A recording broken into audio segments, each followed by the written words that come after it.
This is News 8 Now in high definition. Good evening, I'm Jonathan Betts. Welcome to your news in high definition. Dedication to Hazel Harvey Peace. Now the late educator and activist will continue to help people in Fort Worth. And highlights from today's big college games. We'll have a live report coming up. Well, clouds are increasing across North Texas, and some of them will be bringing a little bit of rain. Your forecast just ahead. It's Santa's Helpers drive-through time. Monday night from 5 to 10, bring a new unwrapped toy to Safety Town in downtown Frisco and help light up the lives of area kids from our Santa's Helpers sponsors and WFAA Channel 8. Santa's Helpers Toy Drive Time. Just drop off a new unwrapped toy at any of our sponsor locations or donate online at WFAA.com. And thanks from Chick-fil-A, Don Davis Auto Group, Dr. Pepper Snapple Group, Tom Thumb, and your friends at WFAA.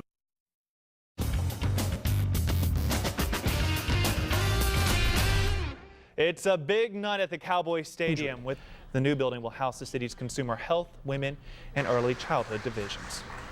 With Christmas just 20 days away, our Santa's Helpers Toy Drive is well underway. And today I got to accept dozens of toys thanks to the new Conservatory of Dallas.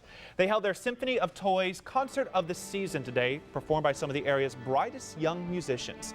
Instead of a ticket, all you needed was a toy to get in, and we collected nearly 100 toys there. So a big special thank you to all of them. They really came out. It was a great concert with a lot of young people there. Yeah, last night I was at the Texas Glass Association accepting some cash and some toys for the Santa's Helpers. So things are really rolling along. We'll have some more information about that coming up in weather, plus your chances of rain again. All ahead after the break. And just for the record, Ford is the best in Texas. Well, we saw some of the coldest temperatures we have seen since early February across North Texas this morning. Not nearly as cold by tomorrow morning, but sunshine today. We got back into the 40s and 50s, now slipping back to 41 degrees. Dew point still low, only at 25, humidity at 53%. The winds are out of the south to southeast at 13 miles per hour, but they were gusting close to 30 miles per hour, adding that extra chill to the air this afternoon. Officially down to 24 degrees. Out at DFW, only high of 47 this afternoon. The average is 39 and 59 for this time of the year, but no record. That was 18. That was set back in 1950, and flip those numbers, 81. That's your record high, and that was set back in 1951. Again, low and middle 20s for most of the location. Look at this trio of 21s from Denton, McKinney, also in Greenville this morning, to a high of 28 degrees there in Grand Prairie, while it was 23 in Fort Worth and 24 degrees in downtown Dallas. The coldest temperature we can find, as I scoot out of the way, Nacogdoches coming in at 19 degrees this morning out there in East Texas. You got to know that was a record low for the folks out there. 20 degrees. Not far behind there in Mineral Wells, and 21 in Stephenville. Temperatures made it into the 40s and 50s today, now sliding back into the upper 30s to mid 40s. Still a few chilly numbers out here. 36 degrees in Greenville to 43 in Dallas to as high as 46 degrees down to the southwest in Brownwood. Speaking of the southwest, that's where our clouds are coming in from. This is a blanket of clouds stretching across North Texas. Now, no rain, no snow or anything like that, but that means temperatures won't be nearly as cold by tomorrow morning as what they were this morning. This time into the low and middle 30s in most locations, although you folks out there in our eastern counties once again will be freezing with temperatures falling back into the upper 20s and only rebounding 40s, 50s, getting close to 60 degrees out there in Abilene, 59 degrees the afternoon high. You guys are going to see a lot of sunshine, or we're going to see a lot of clouds and even that chance of rain, generally east of the I-35 corridor. And the farther east you go, the better your rain chances will be. And even if we do see any rain here, precipitation amounts trace 1/100th of an inch, not a big deal at all. Again, the better rains will be well to the east of us. Satellite picture, the snowstorm that hit the Houston area over the last couple of days, now swinging up to the northeast, bringing snows from the beaches of the Virginias all the way northward up into New England, while our next storm system coming out of Southern California, it's going to pass directly overhead again.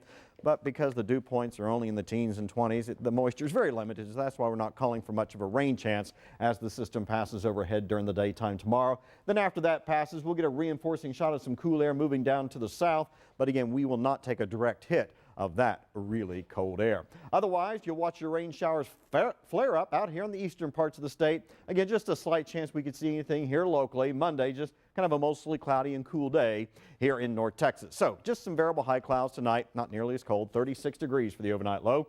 Then for tomorrow, cloudy, spotty showers, no big deal, 48 for the high. Again, best rain chances will be east of the I-35 corridor. Should be dry on Monday, a little bit better chance of rain on Tuesday. Look at this, a high of 60 degrees before dropping back to 50 on Wednesday. And as I scoot out of the way, look at the mid and upper 60s coming back by Friday and Saturday. And don't forget our next Santa's Helpers, this time at Frisco, at the Frisco Central Fire Station in Safety Town from 5 to 10 p.m.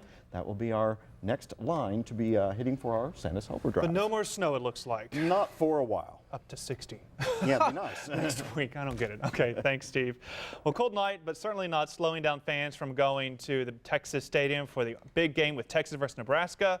Or George Reba should be there, but first I want to tell you about who is there. Good to see you, George. How's everything tonight? Cowboy Stadium in Arlington, but a huge crowd filing in here tonight. We're going to get a big crowd and hopefully a good game. We'll talk about that and more next in sports. Bill Hansen standing by with our special coming up in just a few minutes. Back to you in the studio. Thanks, George. Looking forward to it. A New Jersey woman has won a contest 24 years after she entered. Heidi Wursler was 6 years old when she entered a message in a bottle contest in Ocean City, New Jersey. The winner would be the person whose bottle went the farthest. Now, 24 years later, she's been declared the winner after her bottle turned up in North Carolina. Heidi's family gets a free 3-day vacation. And plenty of North Texans are using their fireplaces in this week's cold weather, so we decided to check on some wood prices for you. A cord of hardwood can cost anywhere from $150 if you pick it up to $300 if you have it delivered. A cord of oak is a little bit more. It's $275 to $310. Remember, a cord is 4 feet by 4 feet by 8 feet. The bed of a pickup, depending on how it's packed, can hold anywhere from a fifth to a half a cord, and certainly a lot of people turn on their fireplaces tonight. That's right. I've already got my pile of wood out there. It's ready to go. Ready to go. Set the fireplace on. We appreciate it. Yeah. Well, thanks for watching. Don't forget Dale Hansen's battle for the Big 12 is up next. We'll see you again tonight, late after the game. Thanks for staying with us. We appreciate it.